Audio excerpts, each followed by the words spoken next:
బాగా లేతగా ఉన్న బీరకాయలు తీసుకోవాలండి. దానికి కర్రీ చేసుకోవడానికి ఈ విధంగా అయితే మసాలా రెడీ చేసి పెట్టుకోవాలి. ఈ మసాలానే మనకు కర్రీకి మంచి అద్భుతమైన రుచి వస్తుంది. గుమ్మలాడే ఎంతో అద్భుతమైన రుచి ఉండే బీరకాయ కర్రీ. ఈ కర్రీ రైస్లోకి, రోటీలోకి, చపాతీలోకి, పుల్కల్లోకి, పూరీలోకి కూడా చాలా అద్భుతంగా ఉంటుందండి. మరైతే నేను ఇందులోకి ఏమేమి వేసాను, ఎలా చేశాను అనేది వీడియో మాత్రం చివరి వరకు చూసేయండి. వెల్కమ్ టు మై ఇంట్రెస్ట్ మన్పా కిచెన్. ఇవాళ మనము రోటీలోకి, చపాతీలోకి, పుల్కల్లోకి, రైస్లోకి అద్భుతంగా ఉండే బీరకాయ గ్రేవీ కర్రీ అయితే చేసుకుందామండి. అందుకోసం ఇక్కడ నేను ఒక 250 గ్రామ్ బీరకాయలు అయితే తీసుకున్నాను. సన్నగా ఉన్నాయి చూసి తీసుకోవాలి. ఇలా ఉన్నట్లయితే మనకి కర్రీ చేసుకోవడానికి బాగుంటుంది. బీరకాయ లావు ఉన్నట్లయితే కర్రీకి అంత బాగుండదు, గ్రేవీ కర్రీకి. కాబట్టి ఇలా సన్నగా ఉన్న చూసి మనం తీసుకోవాలి. అలాగే బీరకాయకి ఇలా అంతా మనం చెక్కు తీసేసి చక్రాలుగా కట్ చేసుకొని పెట్టుకోవాలి. ఇలా అన్ని ఒకే షేప్లోకి మనం రౌండ్గా చక్రాలుగా కట్ చేసుకోవాలి. మనం గ్రేవీ కోసం ఒక చిన్న మిక్సీ జార్ తీసుకొని అందులోకి 1 టేబుల్ స్పూన్ వేయించి పొట్టు తీసిన పల్లీలు వేసుకోవాలి.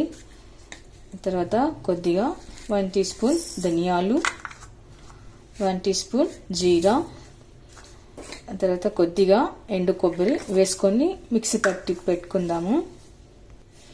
ఇలా అంతా మిక్సీ పట్టి పెట్టుకున్న తర్వాత ఇప్పుడు ఇందులోకి కొద్దిగా చింతపండు, అల్లం వెల్లుల్లి, కారం పొడి, ఉప్పు, కొద్దిగా కొత్తిమీర.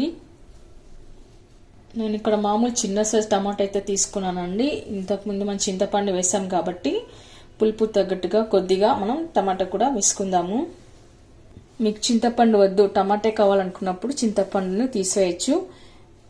ఇప్పుడు కట్ చేసుకున్న టమాటాలు ఇందులోకి వేసుకుందాము. కావాలంటే టమాటా పెద్దది వేసుకోండి.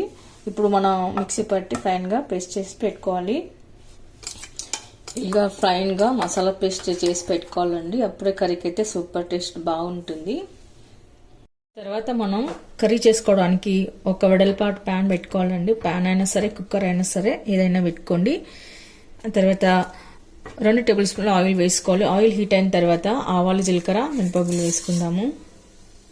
అవి చిట్టపట్టమన్న తర్వాత కట్ చేసి పెట్టుకున్న ఆనియన్ ముక్కలు, ఇలా ఉల్లిపాయలు వేసుకున్న తర్వాత ఇందులోని పచ్చి వాసన పోయే వరకు మనం కలుపుకొని పెట్టుకోవాలి. ఇప్పుడు ఇందులోకి కొద్దిగా కరివేపాకు,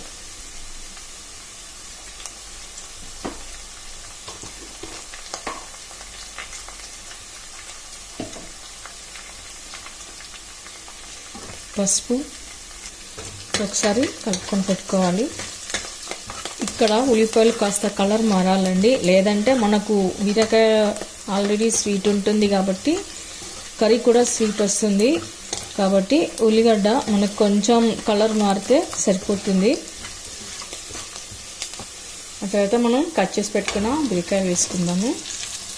ఇప్పుడు ఆయిల్ అంతా బీరకాయలకి పట్టేట్లాగా కలుపుకొని పెట్టుకోవాలి. ఆ తర్వాత మనం మిక్సీ పట్టి పెట్టుకున్న గ్రేవీని వేసుకుందాము. ఇదంతా మసాలా గ్రేవీ వేసుకొని పెట్టుకోవాలి.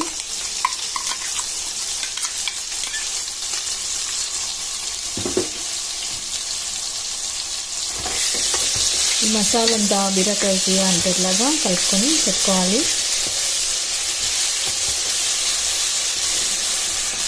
ఇలా కలిపి పెట్టుకున్న తర్వాత కారం, మీరు తినే కారాన్ని బట్టి వేసుకోండి.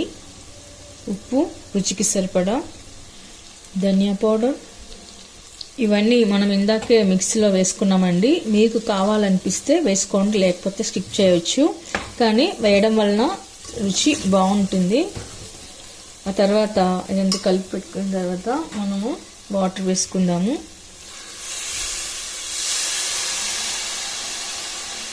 మనం కడాయిలో చేసుకున్నట్టయితే కాస్త టైం పడుతుందండి. ఇలా అప్పటికప్పుడు తొందరగా చేసుకోవాలనుకుంటే ప్యాన్లో కానీ కుక్కర్లో కానీ చేసుకున్నట్లయితే మన కర్రీ కూడా త్వరగా అవుతుంది.